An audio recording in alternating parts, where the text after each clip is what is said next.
mendapatkan pembelajaran dari Bu Elis? Sudah. Oke, kalau sudah siap, bukunya dikeluarkan. Sudah. Kalau gitu, mulutnya dikunci, kita fokus sama pelajaran yang akan disampaikan oleh Bu Elis. Siap ya? Ya. Oke. Hari ini kita akan belajar tentang literasi digital dan konten digital. Di sini adakah yang sudah menjadi konten kreator? Belum ada ya? Belum. Belum ada ya. Kita belajar sama-sama untuk menjadi konten kreator yang baik ya. Tapi sebelumnya, Bu Elis mau menjelaskan apa itu literasi digital. Karena kan saat ini kita sudah hidup di era yang sudah bergantung pada teknologi dan internet. Nah, literasi digital itu adalah kemampuan untuk menggunakan teknologi dan internet dengan cara bijak dan aman. Ada 4 aspek penting yang harus dipelajari sebelum kita menjadi konten kreator atau membuat konten digital. Yang pertama yaitu keterampilan teknis. Tidak tahu? Keterampilan teknis itu adalah kemampuan kalian bisa menggunakan perangkat atau aplikasi. Di sini siapa yang nggak punya HP? Nggak punya semua ya? Ya. Kalau punya HP pasti bisa tak mengoperasikan HP-nya? Bisa. Terus yang kedua ada evaluasi informasi. Evaluasi informasi di sini yaitu kalian bisa membedakan mana berita yang benar, informasi yang benar atau informasi yang salah. Informasi salah itu apa? Informasi hoax. Ketiga ada etika digital, yaitu menghormati privasi orang lain. Privasi, tahu privasi? Tahu.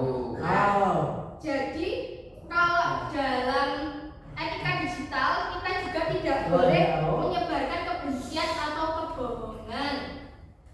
Paham? Paham. Oke. Terus yang keempat ada keamanan digital, yaitu menjaga data pribadi agar tidak mudah dicuri. Intinya kita harus menjaga privasi data kita masing-masing. Itu paham ya? Paham. Nah, sekarang kita masuk ke contoh sederhana dari literasi digital. Yang pertama adalah tahu cara mencari tugas sekolah lewat Google. Di sini tahu? Tahu. Sudah dimanfaatkan belum internet? Biasanya disuruh cari tugas apa? MTK.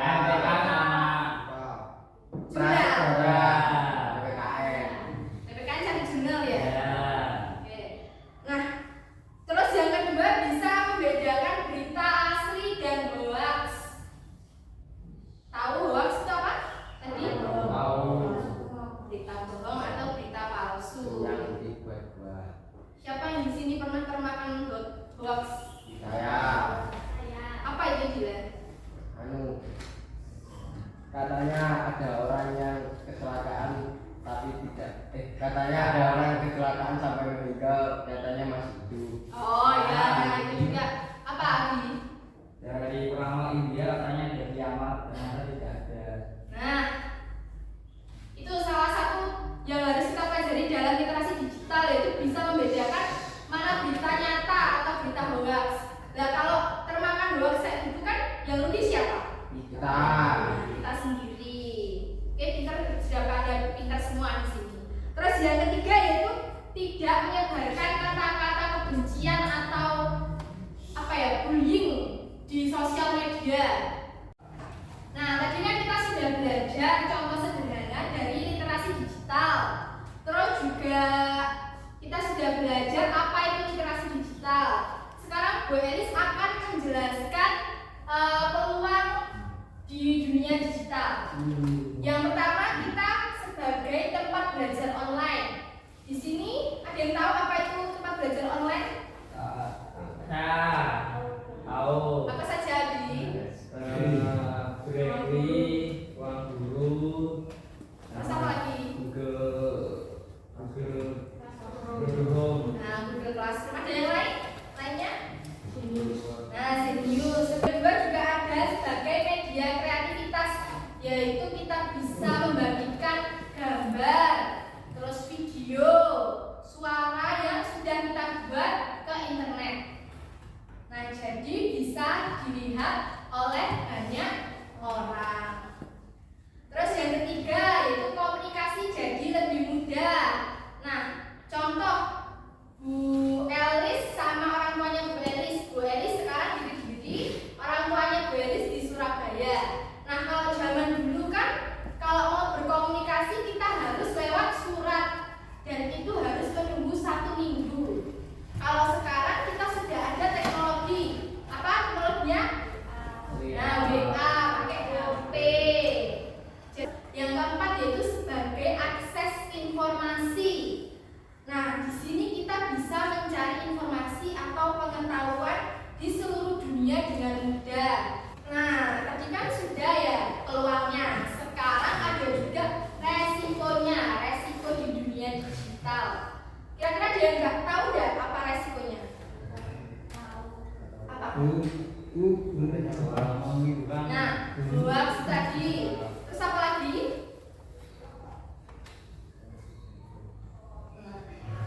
Jadi resiko yang sering terjadi sekarang di dunia digital itu yang marak itu ya cyberbullying itu, yaitu mengejek atau menindas orang lain lewat sosial media. Resikonya juga kecanduan gadget, setiap hari bermain HP. Siapa di sini yang tiap hari mainan HP terus? Nando. Selain Nando masa nggak ada? Abi, Bi ya Bi? Enggak, Abi enggak. Siapa di sini yang kalau makan sambil melihat HP? Oh, Hilda. Siapa Angel? Terus, oh Jila juga ya. Terus apa lagi ya? Siapa yang kalau bangun tidur baru bangun melek terus sudah yang dilihat HP-nya? Abi. Kalau bangun tidur doa dulu gak Bi? Doa bisa apa gelaran HP sih? Doa dulu baru setelah doa mengajukan tempat tidur lalu dia baru bentar. Nah, bagus kalau gitu. Lihat sebentar yo. Kira-kira dalam 1 hari kalian itu bermain HP berapa jam? Mungkin 30 menit. 30 menit Bi? Yakin. Yakin 30 menit Bi? Cuma 3 menit. Generasi apa? Kalian ini generasi apa? Gen Z ya? Nah, sebagai Gen Z itu jangan sampai kecanduan gadget. Jadi harus memanfaatkan teknologi secara bijak. Kalau waktunya makan ya makan dulu baru mainan HP. Waktunya belajar ya HP-nya ditaruh dulu, fokus sama bukunya. Terus yang ketiga tadi sudah boleh sebutkan di pertama tadi ada penipuan dan hoax.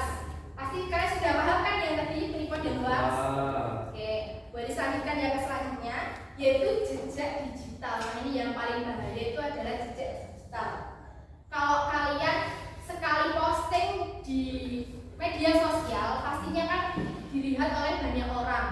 Nah, bisa saja itu di screenshot atau dibagikan ke orang lain. Nah, pastinya itu akan tersimpan. Nah, makanya dalam membagikan sebuah informasi atau sebuah video atau gambar harus berhati-hati. Kalau menurut kalian kontennya itu gak baik atau tidak layak untuk ditonton oleh orang lain, ya jangan diposting. Karena nanti juga bisa merugikan diri kalian sendiri. Paham? Oke. Oke, jadi tujuan pembelajaran kita pada siang hari ini yaitu yang pertama, kalian nanti bisa menjelaskan elemen penting dari konten digital dan komunikasi digital. Terus yang kedua, kalian bisa mengidentifikasi jenis konten digital dan target audiens.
yang dikatakan Messi, segala informasi yang dibuat dan dibagikan bisa dalam bentuk teks, gambar, terus ada apa itu video ataupun suara. Nah, jadi di sini kalian bisa membuat sebuah konten dan nanti akan dibagikan ke internet.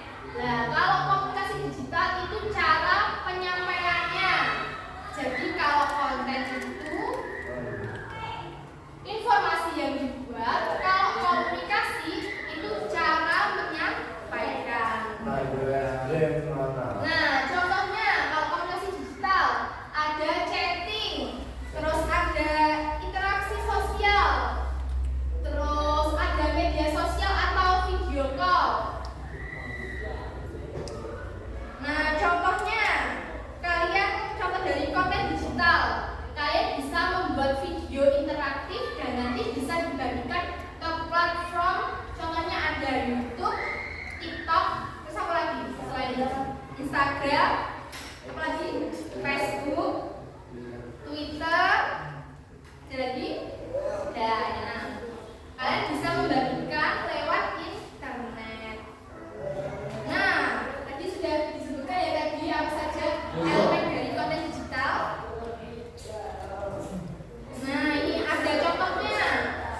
Kalau dalam bentuk teks itu bisa berupa artikel, terus ada caption Instagram sama status WA. Nah, di sini siapa yang suka buat status WA? Nah, buat apa itu kira-kira? Salah satu siapa ya? Yuda, buat apa? Status apa? Maksudnya tentang apa? Terus kalau gambar, misalnya tuh ada meme, terus ada foto liburan, terus ada poster. Biasanya kalau selfie sering dibagikan nggak? Biasanya waktu mendaki gunung. Nah, Messi waktu mendaki gunung, fotonya dibagikan di konten digital itu nanti. Apa? Foto dengan Mana? Oke. Terus kalau video, contohnya ada video YouTube, vlog sama TikTok. Kalau di sini yang lagi trennya sekarang apa? Video TikTok ya. Yang suka buat video TikTok? Angel. Oke. Evan nggak boleh rame ya. Evan mana? Mana?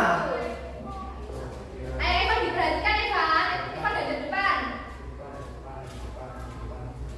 Lanjut audio, contohnya ada lagu, terus ada podcast sama rekaman pidato.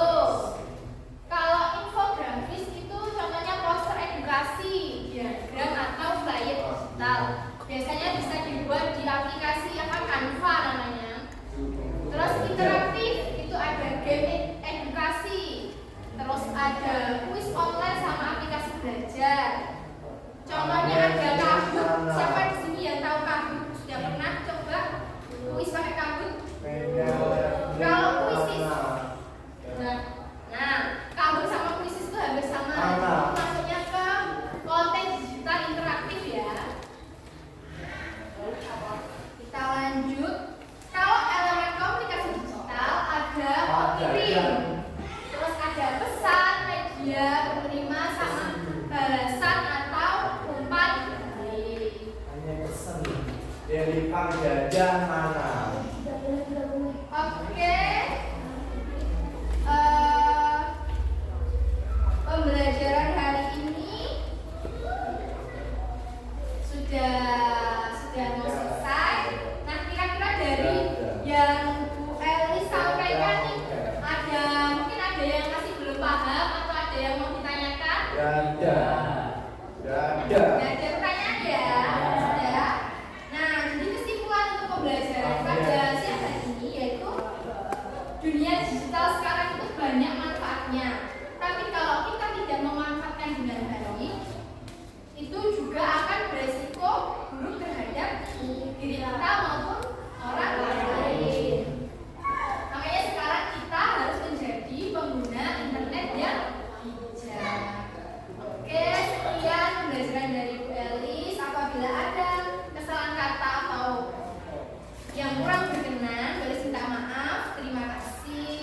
Ya.